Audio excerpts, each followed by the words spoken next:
Kansas City is moving on once again to another AFC Championship game. I think that's 7 in a row now for the Chiefs as they defeated the Houston Texans 23-14. But Toddy, another game played by Kansas City that was marred by the officials. Regardless, Kansas City is moving on. They win 23-14. That final score, significant to some because of what KC's punter did at the end. And obviously, for overall strategy for the Chiefs, it was to run out the clock.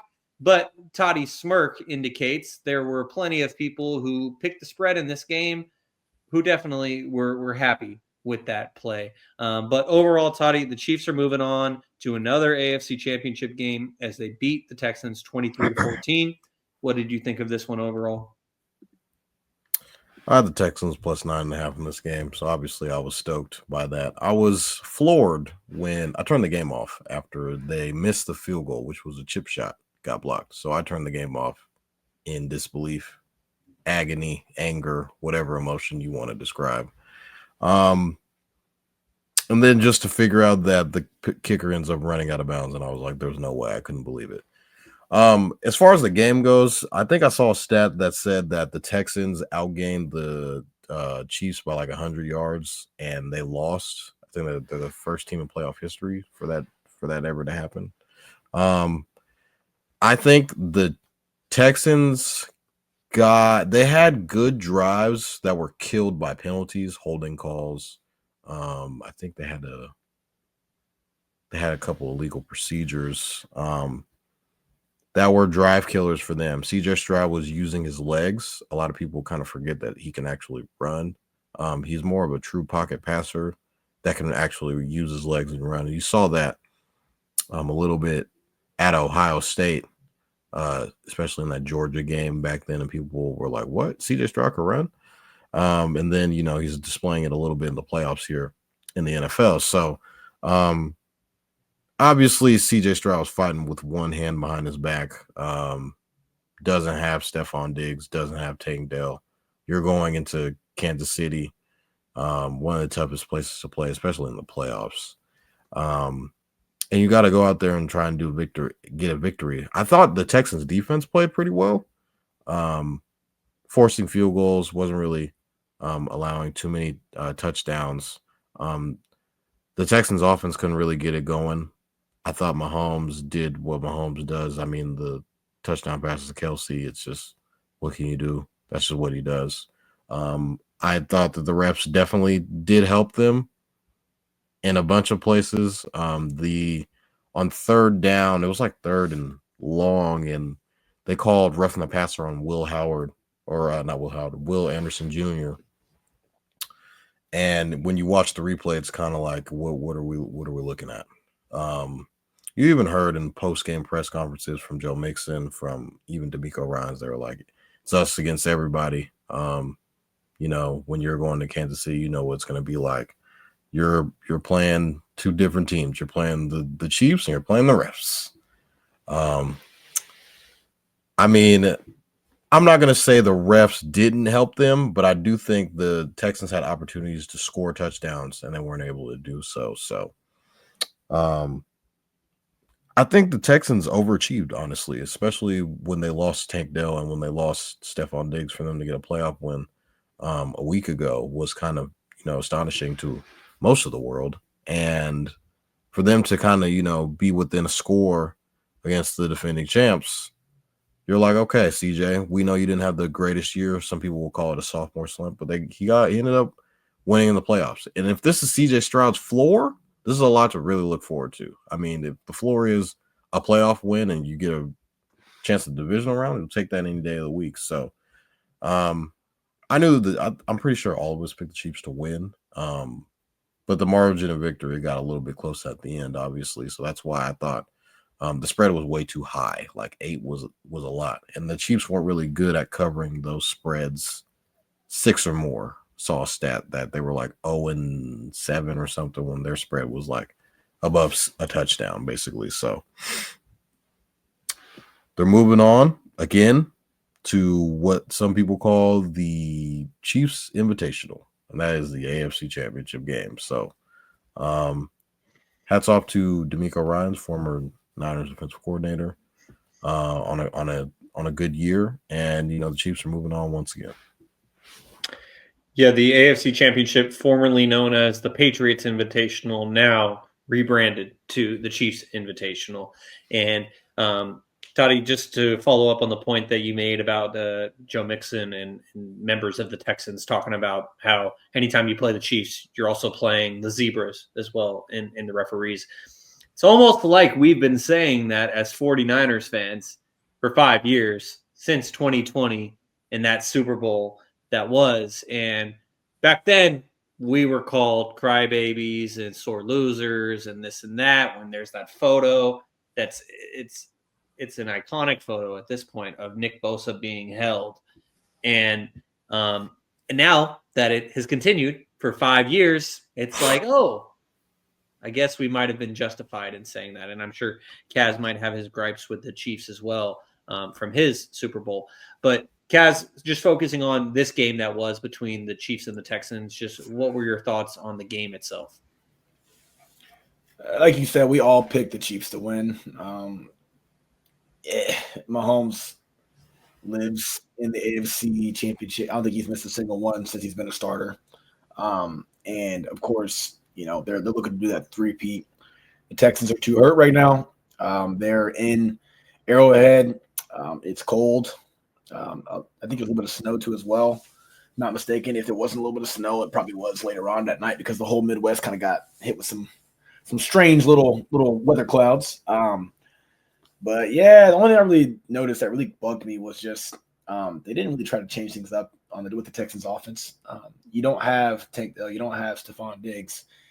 You gotta try new things, and it just seemed like it was nope. Let's just do the same thing over and over again and hope that something works. And the only thing that started to work was when Stroud started to be a little mobile. It was like, okay, there's a little something, but then it's just like a dead drive. Like there's just nothing. I mean, he was running for his life. Didn't have guys that can make plays downfield, unfortunately. And at the end of the day, you're not going to win a game when you get sacked 8 times. That's a big one. Chiefs defense stepped up really good. I don't think people are talking about that enough. I think the Chiefs defense, obviously played very, very well. They've been playing well all season long, but they played very, very well in a very important game. So, per usual, the Chiefs just get away with a win that, yeah, they are the better team. They're better all around, and they've been winning like this all season long. They've been just kind of grinding it out, and then a little bit of help from referees, and that's what everybody's kind of hyper-focusing on, and it's like, put them away then, score 3 back-to-back. Have the game start off 14-0.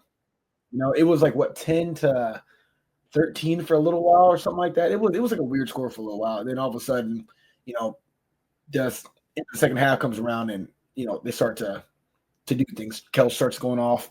He had a really good game, but yeah, just not enough. Even it just seemed like the overall demeanor of that Texans team was just like, yeah, we know we're not gonna leave the stadium with a W. So it's unfortunate, man. It sucks. They're probably not gonna have Stephon Diggs next year. That sucks. It would be nice. Tank Dell might not ever be the same again. This might be the beginning of the end of the Texans with CJ Stroud at quarterback. I'm not sure. Oh yeah, think about it. Just got there. Yeah, no, think about it. So he's on a rookie contract, right?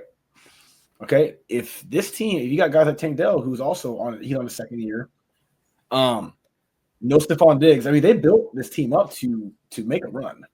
And they're getting there because their division's weak. They're not getting there because they're doing anything spectacular. They're not a good football team right now. And I will blame the injuries. They're not a good football team right now. I love D'Amico Ryans. He's a former Eagle. Head coach. I really do. I thought he should have got defensive coach of the year or defensive coach, coach of the year, but he didn't. And it is what it is. Now he had a perfect opportunity to make something happen in Kansas City, and it just seemed like there was just nothing. There's just nothing. Kansas City didn't have to do much to win that game. Their defense stepped up, and that was it. So, like I said, it could be the beginning of the end, not for CJ Stroud as a player, but he might not even be a Texan. Who knows if he even gets – if they're trying to get guys there and they're gone. Like I said, Tank Dell literally – with his injury, he might not be the same ever again. So that means you got just Nico Collins there. So that means draft you're going to just draft some new guys, I guess, make some trades. It's a possibility. But for right now, I mean, they went out and got Joe Mixon. He's at the end of his prime for sure. Like, yeah, what are we doing? What's the future for the Texans? If you think about it. So when I say the beginning of the end, no, I don't think CJ Stroud's going to suck forever. No, I'm not saying that, but I'm saying they might not be a good team.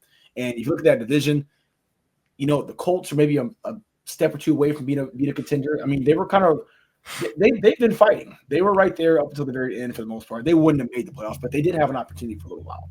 They just did what they did in the previous year and shot themselves in the foot. And Anthony Richardson just sucks right now. They went through Anthony Richardson, back to Joe Flacco, back to Anthony Richardson. It's just like, what are we doing here? They don't know what the hell they're doing. So be on the lookout for teams like the Colts.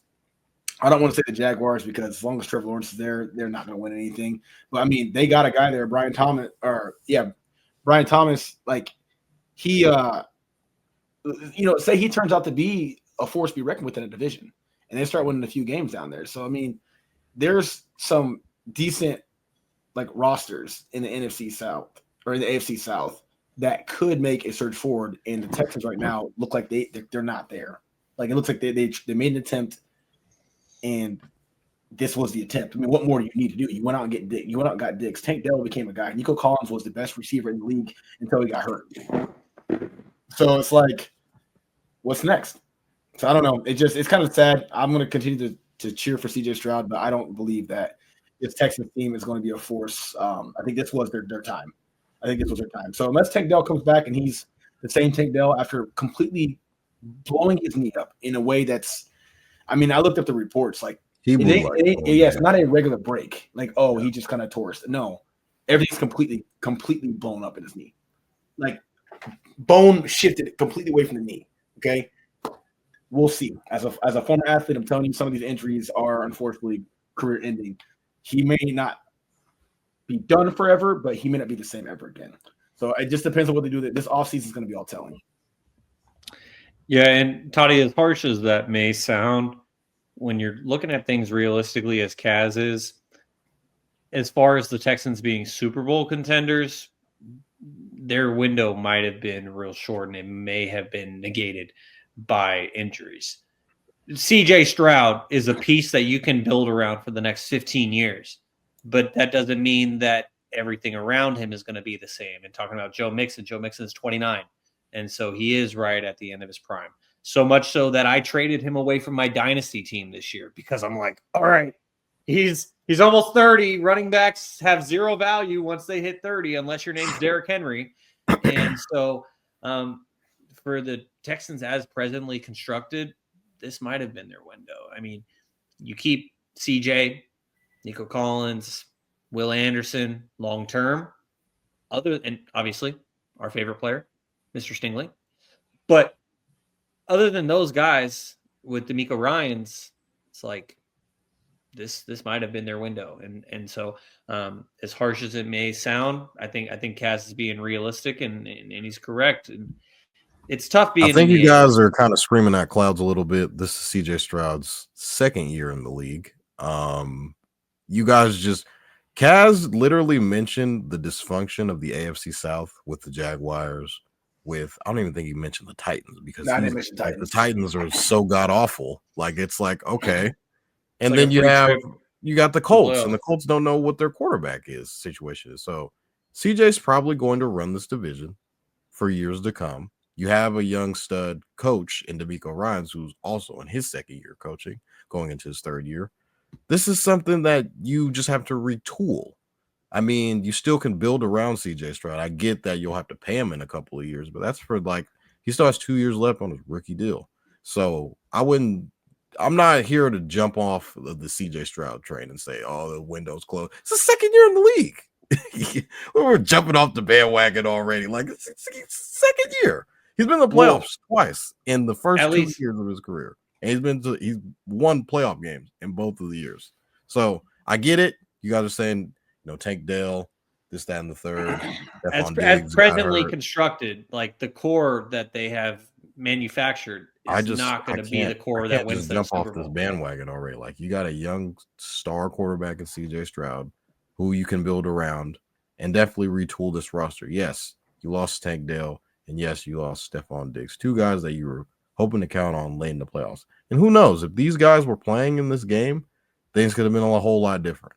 But I just the window is closed. I can't get on that bus with you guys. I can't get on that train. The window is definitely not closed because there's just so much to look forward to for this team. I get they had a bunch of injuries, but you still have CJ Stroud, and I feel like that's literally the most important piece that you need to winning a Super Bowl. And that's a star young quarterback. Yeah, and you're very correct about that. And that's why the Texans will have that piece to build around for the next 15 years. But I think the point that Kaz and I are trying to make is like, are you going to win a Super Bowl with Stephon Diggs as one of your top 2 receivers? No. Are you going to win a Super Bowl with Joe Mixon as your starting running back? Probably not. So it's the Texans as presently constructed. The window was very short, but injuries kind of got. I want to re-say this real quick. I'm just going to say it real quick before you move on. So you're right, Toddy. I sounded a little crazy. But I'll re-say it. I feel like they made a significant surge to try to go and win the Super Bowl right now, and that is gone. Like, it's gone. And I don't think it's going to be something they're going to get back next year or the next year after that. I don't. Unless, again, they draft or they make, who knows? I mean, maybe they find a stud that can help out that offense. Maybe they go running back. I mean, I don't know what they need over there in Houston, what their primary need is. But for now, like, you made a good point, running the division. And then what? We've seen you're in the AFC. Like, teams are only getting better, and you always have Mahomes there. You got Lamar there. You got Josh Allen there.